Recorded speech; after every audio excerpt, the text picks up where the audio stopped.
Bonjour à tous les fêtards, c'est Emma. Et Nicolas, bonjour tout le monde. Bienvenue dans l'épisode 12. On a passé le cap de la 10e. On est bien installé maintenant. Aujourd'hui, on va faire la fête. On va parler du calendrier français qui est rythmé par des traditions souvent bizarres. Et souvent lié à la nourriture. On ne va pas se mentir. En France, chaque fête est une excuse pour manger un truc spécial. Commençons par le début de l'année, janvier. On sort à peine des repas de Noël, on a pris 3 kilos, et là, qu'est-ce qui arrive? La galette des rois. L'épiphanie. C'est le premier dimanche de janvier. C'est un gâteau feuilleté à la frangipane, crème d'amande. C'est délicieux. C'est gras, c'est lourd. Et il y a un piège dedans, la fève. Une petite figurine en porcelaine ou en plastique moche cachée dans le gâteau. La tradition est stricte. Le plus jeune de la famille, l'innocent, doit aller sous la table. Pourquoi sous la table? Pour ne pas tricher, il désigne les parts à l'aveugle. Celle-là est pour papa, celle-là pour mamie. Et celui qui trouve la fève dans sa part devient le roi ou la reine. Il met une couronne en carton doré sur sa tête et il doit payer la prochaine galette. C'est le bizutage. Attention aux dents. Si tu croques trop fort dans la fève, tu finis chez le dentiste. C'est un classique de janvier. Après janvier, on a février. Le 2 février, la Chandeleur. La fête des crêpes. Tout le monde fait sauter des crêpes. Il y a une superstition. Il faut tenir une pièce d'or ou de monnaie dans la main gauche et faire sauter la crêpe avec la main droite. Si la crêpe retombe correctement dans la poêle, tu seras riche toute l'année. La mienne finit toujours par terre ou collée au plafond. Donc, je reste pauvre. C'est le geste qui compte. Ensuite, le 1er avril. Poisson d'avril. April Fool's Day. Mais pourquoi poisson? La blague traditionnelle à l'école, c'est de dessiner un poisson en papier et de le coller discrètement dans le dos de ses camarades ou du prof. Et quand on le découvre, tout le monde crie « Poisson d'avril ». C'est mignon. Et on arrive à Pâques. Là, il y a un gros choc culturel pour les anglo-saxons. Qui emporte les chocolats? Aux USA ou en Angleterre, c'est le lapin de Pâques, Easter Bunny. En France, ce sont les cloches de Pâques. Des cloches qui volent, flying bells. C'est totalement absurde quand on y pense. L'histoire dit que les cloches des églises partent à Rome pour se faire bénir par le pape, et elles reviennent le dimanche de Pâques en semant des chocolats dans les jardins. Imaginez des cloches avec des petites ailes. C'est effrayant, non? Un peu, mais on mange du chocolat quand même. Et le plat traditionnel, le gigot d'agneau. Avec des flageolets, des haricots verts, blancs. C'est le repas de famille typique qui dure 4 heures. Passons au mois de mai. En mai, fais ce qu'il te plaît. Le 1er mai, la fête du travail. C'est férié. Il y a 2 traditions. Les manifestations syndicales, on râle dans la rue, et le muguet. Cette petite fleur blanche à clochette qui sent très fort. On offre un brin de muguet pour porter bonheur. C'est joli, ça sent le printemps. Et en mai, il y a beaucoup de ponts. On en a parlé. Les jours fériés qui tombent le jeudi. On ne travaille presque pas en mai. C'est le mois de la paresse. Juin, le 21 juin. On en a parlé la semaine dernière. La fête de la musique. Le début de l'été. Tout le monde dehors. Et juillet, le grand moment patriotique.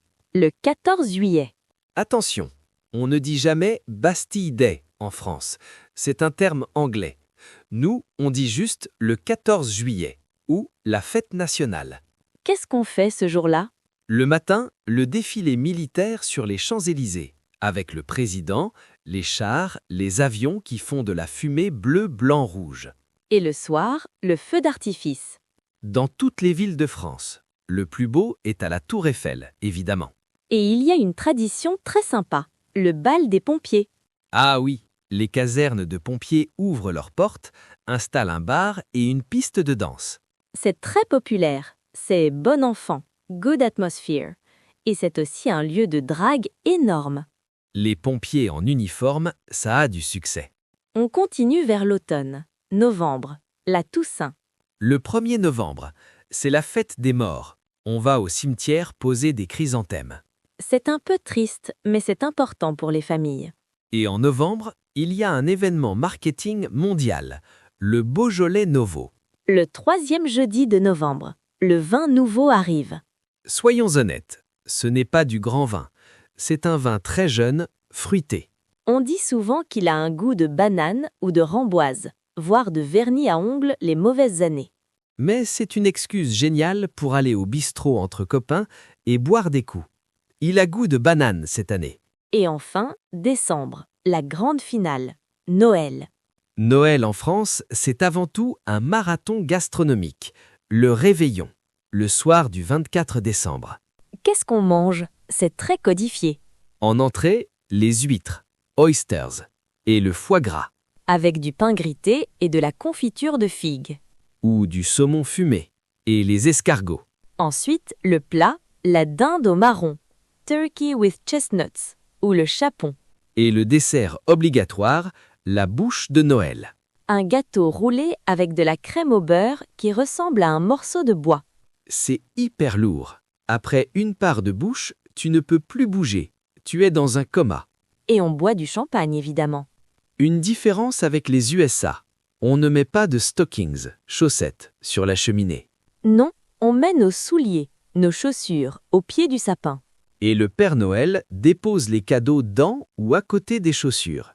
Et on ouvre les cadeaux quand? Soit le 24 à minuit pour les adultes, soit le 25 au matin pour les enfants. Ça dépend des familles. Et une semaine après, le 31 décembre, la Saint-Sylvestre. Là, c'est la fête entre amis. On mange encore les restes de foie gras, on danse, Et à minuit pile, il y a une tradition. on s'embrasse sous le gui, mistletoe, Pour porter bonheur et amour pour la nouvelle année. et on s'envoie des SMS « Bonne année » à tout son répertoire. Le réseau sature, les messages ne partent pas, c'est classique. D'ailleurs, on a tout le mois de janvier pour souhaiter la bonne année. Oui, si tu croises quelqu'un le 25 janvier, tu peux encore dire « Bonne année et bonne santé ». Après le 31 janvier, c'est trop tard. Dis Nicolas, il y a un mot pour l'état physique après toutes ces fêtes. La gueule de bois, hangover. Littéralement, wooden face, avoir la bouche sèche comme du bois. C'est la maladie nationale du 1er janvier. Le remède, boire de l'eau et dormir. Il y a aussi les anniversaires. Comment on fête ça? Comme partout, avec un gâteau et des bougies. On chante « Joyeux anniversaire ». Et la personne qui fête son anniversaire doit apporter le gâteau au travail ou à l'école. Ce n'est pas les autres qui l'apportent. C'est vrai, c'est à toi de régaler les autres parce que c'est ton jour. C'est généreux. Par contre, on ne fête pas trop Halloween. Ça a essayé de percer dans les années 2000, mais c'est retombé. C'est vu comme une fête commerciale américaine. Les enfants le font un peu pour les bonbons, mais les adultes ne se déguisent pas trop. Sauf en soirée étudiante. Là, tout est prétexte à boire. Dis, on parle de fêtes, mais il y a aussi les festivals régionaux, comme la Feria dans le sud. Ah, la feria, Bayonne, Nîmes. Tout le monde en blanc avec un foulard rouge. On lâche des taureaux dans la rue. C'est très impressionnant. Et on fait la chenille. La danse de la chenille. Tout le monde se tient par les épaules et on avance en ligne. C'est le sommet du kitsch. C'est ringard, mais on adore ça quand on a bu un verre trop de vin. Kitsch, mot allemand mais très utilisé en français pour dire tellement mauvais goût que c'est drôle. Bon, je crois qu'on a fait le tour du calendrier. J'ai faim maintenant. J'ai envie d'une galette et de foie gras. Ça ne va pas bien ensemble, Nicolas. Résumons pour nos auditeurs. Préparez votre estomac. L'année française est un long repas interrompu par quelques jours de travail. C'est la meilleure définition de la France. Le défi de la semaine ? Cherchez une recette de crêpes ou de galettes des rois sur Internet. Marmiton.org est un bon site. Et essayez de la faire. Si vous trouvez une fève, cachez-la dedans. Mais prévenez vos invités pour leurs dents. Et regardez des vidéos du défilé du 14 juillet ou du feu d'artifice de la Tour Eiffel. C'est spectaculaire. La semaine prochaine, épisode 13. On va parler d'un sujet sérieux mais passionnant. L'histoire de France, en version accélérée, de Vercingétorix à Napoléon. en passant par la Révolution et la guillotine. Pourquoi on a coupé la tête du roi? Pourquoi on a fait tant de révolutions? On va essayer de comprendre l'âme rebelle française. Ça va être sanglant et instructif. Merci à tous. Bonne fête, quelle que soit la date. Salut! Clique sur abonner pour découvrir un nouveau thème demain.